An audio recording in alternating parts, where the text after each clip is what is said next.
warahmatullahi wabarakatuh. Halo semua, selamat pagi. Apa kabarnya? Semoga senantiasa diberikan kesehatan dimanapun kamu berada ya.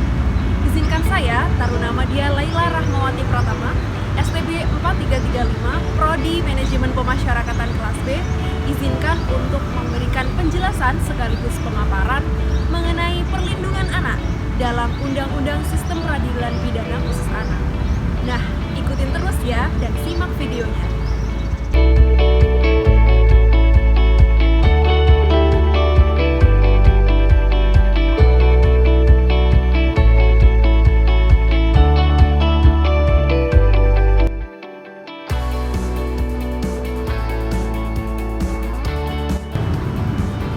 Satu dari 3 penduduk di Indonesia adalah anak-anak. Masalah yang sering terjadi pada anak-anak di Indonesia adalah masalah kesenjangan sosial. Namun, sebelum kita beranjak lebih jauh membahas mengenai perlindungan anak, siapa sih yang kita kenal sebagai anak? Dalam Undang-Undang KUHP pasal 45, anak adalah seseorang yang belum genap berusia 16 tahun. Sedangkan dalam Undang-Undang Nomor 23 Tahun 2002, anak adalah seseorang yang belum genap berusia 18 tahun dan juga anak yang berada dalam kandungan.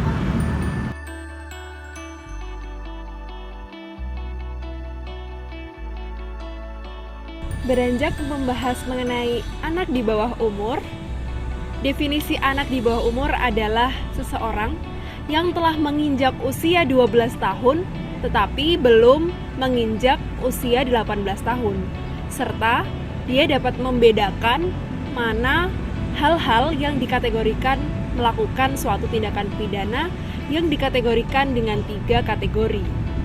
Yang pertama adalah anak pelaku, kemudian yang kedua anak korban, dan yang ketiga adalah anak saksi.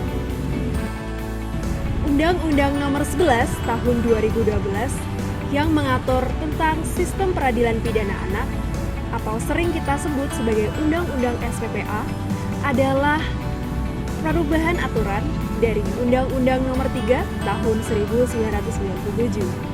Undang-Undang SPPA ini mulai berlaku sejak tahun 2014 dan di dalamnya diatur mengenai proses peradilan pidana yang bagi penempatan perkara anak ditempatkan pada Lembaga Pembinaan Khusus Anak.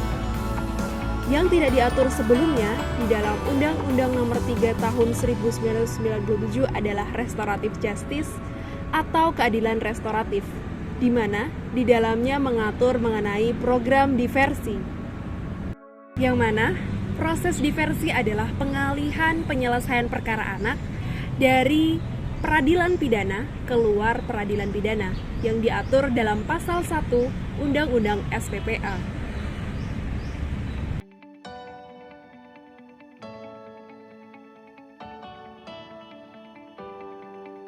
Penjatuhan sanksi bagi pelaku tindak pidana yang diatur dalam pasal 71 Undang-Undang SPPA ada 2. Yang pertama, pidana pokok, dan yang kedua, pidana tambahan. Di mana pidana pokok mengatur beberapa hal yang meliputi yang pertama adalah pidana peringatan, kemudian yang kedua adalah pidana bersyarat yang terdiri atas pembinaan, pelayanan masyarakat, dan pelatihan kerja. Yang ketiga adalah pembinaan dalam lembaga, dan yang keempat, yang terakhir adalah penjara itu sendiri. Sedangkan yang diatur dalam pidana tambahan adalah perampasan keuntungan yang diperoleh dari tindakan pidana itu sendiri, dan yang kedua adalah pemenuhan kewajiban adat. Pemeriksaan terhadap anak saksi atau anak korban sebagaimana yang telah diatur dalam pasal 58 ayat 3 Undang-Undang SPPA, anak saksi atau anak korban juga diperkenankan untuk memberikan keterangan baik itu saksi ataupun anak korban pada kesempatan jarak jauh seperti saat ini yang kita masih dalam suasana pandemi dengan bantuan alat komunikasi audiovisual. Dengan bantuan alat komunikasi audiovisual tersebut, anak dapat memberikan keterangan tetapi harus didampingi oleh orang tua atau wali, baik juga dengan pendamping lainnya seperti pembimbing sosial atau pembimbing kemasyarakatan.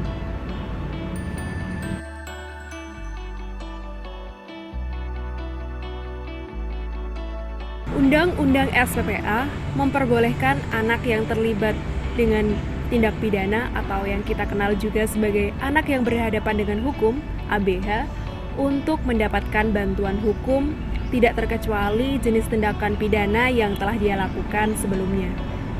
Undang-Undang SPPA juga mengatur untuk anak yang berhadapan dengan hukum untuk mendapatkan bantuan mulai dari tahap pemeriksaan yang meliputi dari tahap penyelidikan, penyidikan, penuntutan, bahkan juga tahap pemeriksaan di proses pengadilan sebagaimana yang telah diatur dalam pasal 23 Undang-Undang SPPA.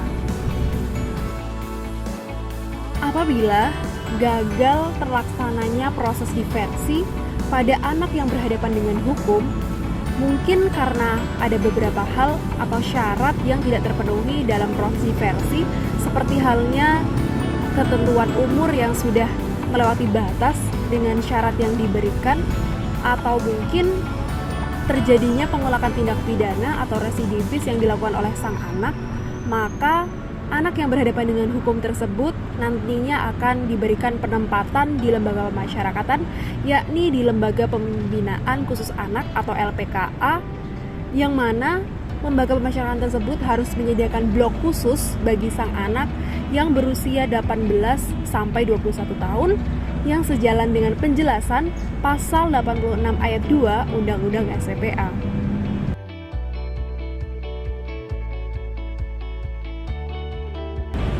Setelah memberikan penjelasan mengenai perlindungan anak yang diatur dalam Undang-Undang SPPA, kali ini saya akan memberikan fakta konkret mengenai contoh kasus mengenai perlindungan anak di Daerah Istimewa Yogyakarta yang akan saya angkat pada kasus kelitih pada anak-anak di Yogyakarta. Tidak bisa dipungkiri bahwasannya Yogyakarta sebagai kota pelajar, anak-anak remaja yang berada di Yogyakarta kerap kali melakukan kegiatan-kegiatan yang tidak semestinya dilakukan oleh dia ataupun kegiatan kelompoknya. Mengutip dari berita di sejumlah media online di sepanjang tahun 2022 ini, saya menemukan ada lebih dari 58 kasus mengenai kasus kelitih di Yogyakarta. Cukup membuat hati ini sebagai salah satu warga Jogja cukup prihatin dengan adanya fenomena kelitih di Yogyakarta. Kenakalan remaja yang disebabkan oleh causa delinquens memberikan suatu animo khusus bagi pemerhati-pemerhati sosial yang tentunya juga sangat resah dengan adanya fenomena kelitih di Yogyakarta. Perlindungan anak bagi remaja-remaja pelaku korban kelitih atau pelaku dari tindak kelitih tersebut juga kerap kali sering mencuat ke publik untuk dilaksanakan bagaimana seharusnya penanganan perlindungan anak melalui program diversi bagi tak terkecuali anak pelaku dari tindak kelitih ini menjadi perhatian khususnya pemerintah Kota Yogyakarta setempat. Hukum memandang dalam Undang-Undang Nomor 11 Tahun 2012 mengenai SPPA memandang bahwa kasus ini di dalam kasus kelitih di Yogyakarta, anak-anak berlaku sebagai delinquens.